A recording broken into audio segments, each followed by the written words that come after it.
Hey, Baruch HaLevi, be here from the Defiant Spirit, and we are in the midst of a video and podcast series called The Journey from Slavery to Freedom. Every day of Passover, I'm walking myself and those who are participating and listening through this journey. You don't have to be Jewish. It's for Christians, it's for Muslims, it's for atheists, it's for Americans, it doesn't matter who you are, what you are. We all are on this journey from daily slavery to freedom. It's an eternal journey that peoples have been making, my people have been making as a Jew, yours, wherever you come from. And ultimately, that's what I want to talk about today.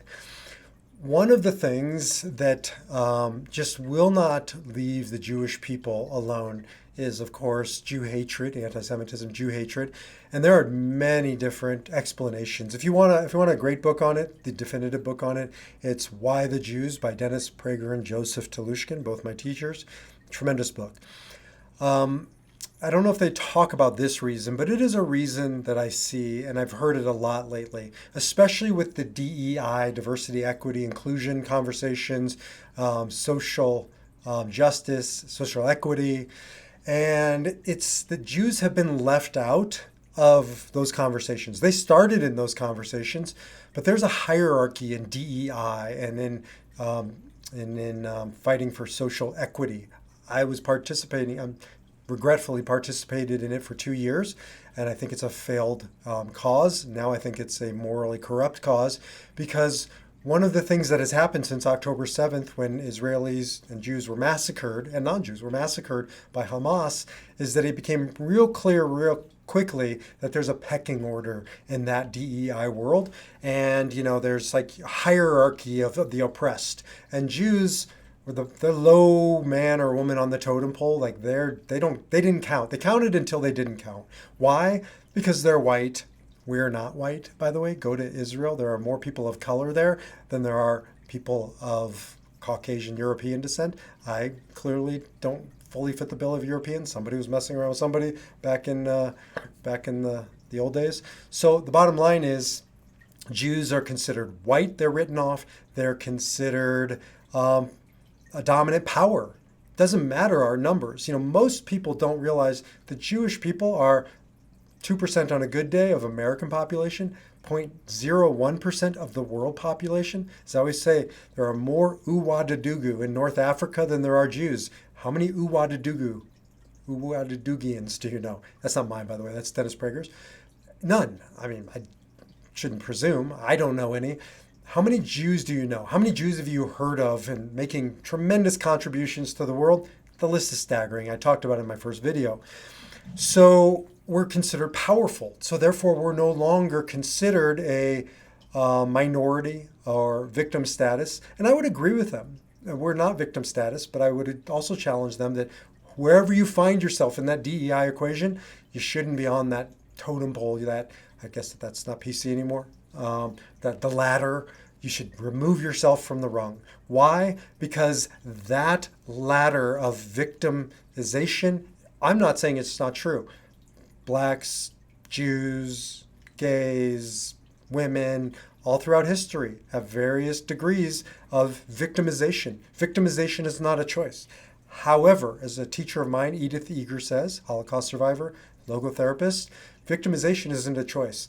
Taking up residence there in the victimhood, camping out there, living there perennially, and using whatever our circumstances are to justify why we are internally suffering, struggling, impoverished, whatever you want to fill in the blank, is the pathway to hell. It's the pathway to eternal victimhood. That's why it's called the victimhood. Victimhood. You take up residence, becomes your neighborhood in that victimhood. And it's true. Jews don't see themselves on that ladder because we couldn't afford to, right? We had to survive. This is thousands of years in the making. And so you give us lemons, we make lemonade. You give us a desert in the Middle East that nobody wanted. We were already living there, by the way. And we turned it into one of the most flourishing centers of agriculture, of technology, of medicine, of civil rights, of the only democracy.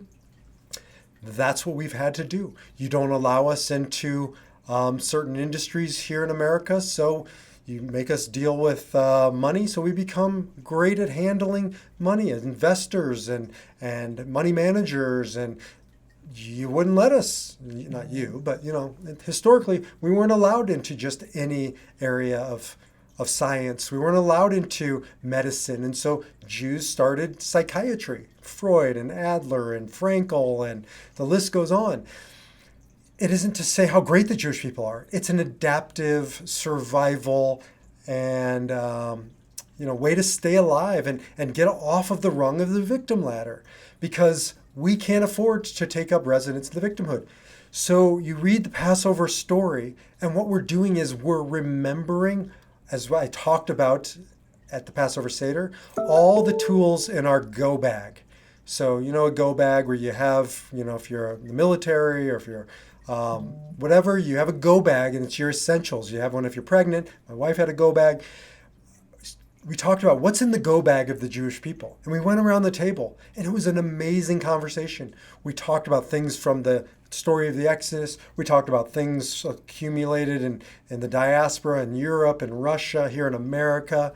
And what we realized was that go bag is full of ways not to remain, yes, once you're victimized, but not to remain there. And to not only rise up and survive, but transform, as Dr. Frankl says, tragedy into triumph, and not only survive, but to thrive. It is time for this country, for all of us in it, to stop focusing on the victimhood. Yes, deal with the victimization. Yes, get people help they need. Yes, lend a helping hand.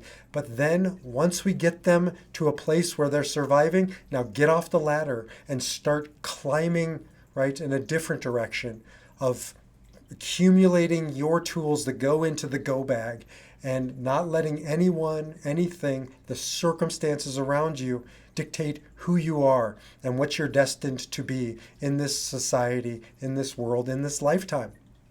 That's the message of Passover. No matter who you are, where you come from, what you're enduring, yes, survive. It's a start, but survival is not enough. If you want to move from victimhood to not only surviving but thriving, do the work, accumulate a solid go bag, and get going in your life to use those tools, not allowing anyone or anything to imprison you. And that's really what the journey of Passover is all about. So I will see you in the next video as we continue and start to wrap up our journey from slavery to freedom, whoever you are, wherever you are, whatever you're going through. See you in the next video.